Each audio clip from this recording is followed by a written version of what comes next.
کله د مانزه د مقدمین وزګار شي منس حسابي کلیر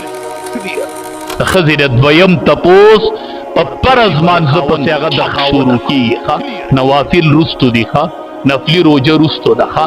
د عاشوری روجه رستو ده د ایام بیز روجه رستو ده تهجد رستو دي د خاون رضا مخکې ده که د تهجد په ټیم کې خاون خپي نو زما رای دا ده چې تهجد مکوه او د خاون خپې چاپي خاون لپسر زورو که د خاون رضا والا بیبي خدیجه رضی الله تعالی عنها د نبی علیہ السلام بیبي وکنوا حافظه نوخه عالم نوخه فقیه نوخه خود مرګ پورې د نبی علیہ السلام د خلینه بداغي نمرا وتلو ډېر زنانه وي زه حافظه نه یم زه عالم نه یم ما قرآن نه دی ویلې زه حافظه نه یم زه عالم نه یم بیبي خدیجه عائشه رضی الله تعالی عنها حافظه وا عالم وا فقیه وا زوام زنانه نه دی حافظه او نه دی عالم نه دی فقیه جټه پټه بیبي خدیجه رضی الله تعالی عنها حافظه نه وا عالم نه وا فقیه نه وا خو چې د نبی علیہ السلام به د خلینه خبره راوتله نو د هغې ذکر دی بیبي عایشه رضی الله تعالی عنها فرمایي ما ته به ډېر غیرت راتو په دې باندې چې ټولې په مخه د دې ذکر کوي اخو یو بوډی وه ځکه نبی علیہ السلام چې نکاح کوله د هغې عمر 40 سال او د نبی علیہ السلام عمر 25 سالو خو چې څو پورې هغه ژوندی و نو نبی علیہ السلام بله بیبي هم نه ده کړې دا نورې بیبیانې وروستو کړي دي وی د مرګ پورې به د نبی علیہ السلام په خوله د هغې نوم اغوستل کېده عالمې ته ضرورت نشته حافظې ته ضرورت نشته دینداره ښځې ته ضرورت دی نن معاشرې له دینداره ښځو ضرورت دینداره ښځه پکار ده حافظه ده خو دینداره نه ده څه پې کوي عالمه ده خو چې دینداره نه ده نو څه پې کوي که فقیهه ده خو چې حافظ دینداره نه ده نو څه پې کوي بیبي عایشه رضی الله تعالی عنها فرمایي یو ورځ مونږ کره غږ وشو نبی علیه الصلاة والسلام چې غږ واورېد په جړا شو ورته یې ولې جاړې د الله حبیبه وی چې دا غږ بیخي د بیبي خدیجې په شان خو وفات ته خو دا غږ د هغې په شانتې و ما وی ګنې هغه مې په کور راننوتله نو ځکه جړا ډېره راځي نن مې هغه رایاده شو دومره نیکه بیبي وه حدیث مبارک کې راځي یو ورځ نبی علیه السلام له روټۍ راوړله جبریل امین راغی قربان زنانو وورئ تاسو هم داسې جوړېدلی شئ نبی علیه السلام له روټۍ راوړله پخکړې راغستې را روانه ده د هغې د راتلو نه مخکې جبریل امین راغی نبی علیه السلام ته د الله حبیبه بیبي خدیجه را روانه تا له پخکړې راوړي ستا خواله را روانه ده خو زه رب العالمین راولېږلمه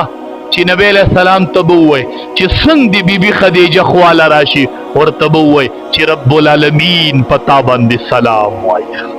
رب سلام راولېږو بیبي خدیجې رب سلام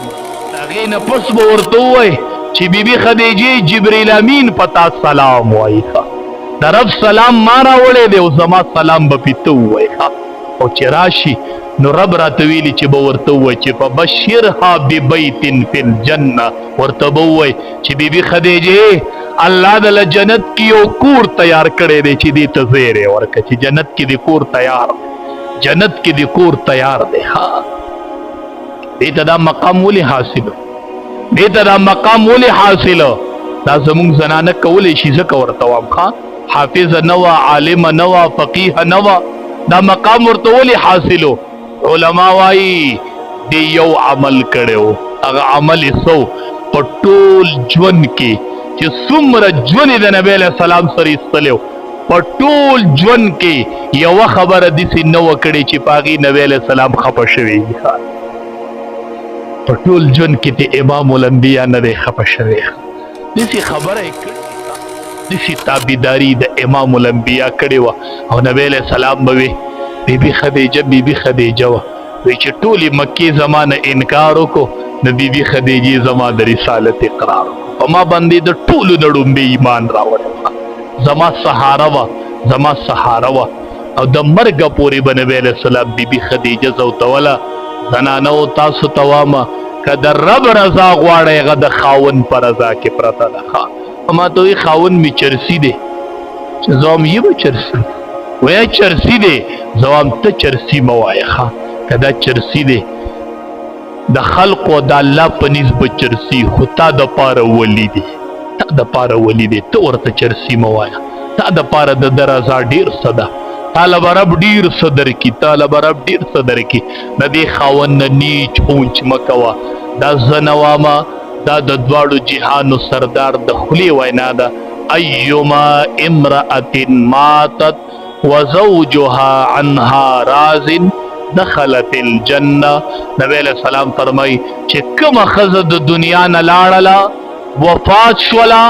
او خاوند ترې نه رضا دخلت الجنه دا ښځه سیده جنت ته لاړله چې وفات شوله او د خاوند رضا یې وړله کورونو کې ښکلی ژوند کوئ رشته دارانو سره ښه تعلق ساتئ رشتې مه کټ کوئ د والدینو ډېر قدر کوئ ډېر خیال یې ساتئ لږې ورځې شپې وي یا سړی ډېر خفئ د مور او پلار رضا والی د مور او پلار دعاګانې والی چې مور او پلار دې ژوندي دي نو ځان ته دعا مه کوه هېڅ ضرورت هم نشته ښه مور دې ژوندی بابا دې ژوندی دی دعاګانې به درته کوي دا د دعاګانو ذخیره ده رب العالمین دې د عمل کولو توفیق راکړي واخر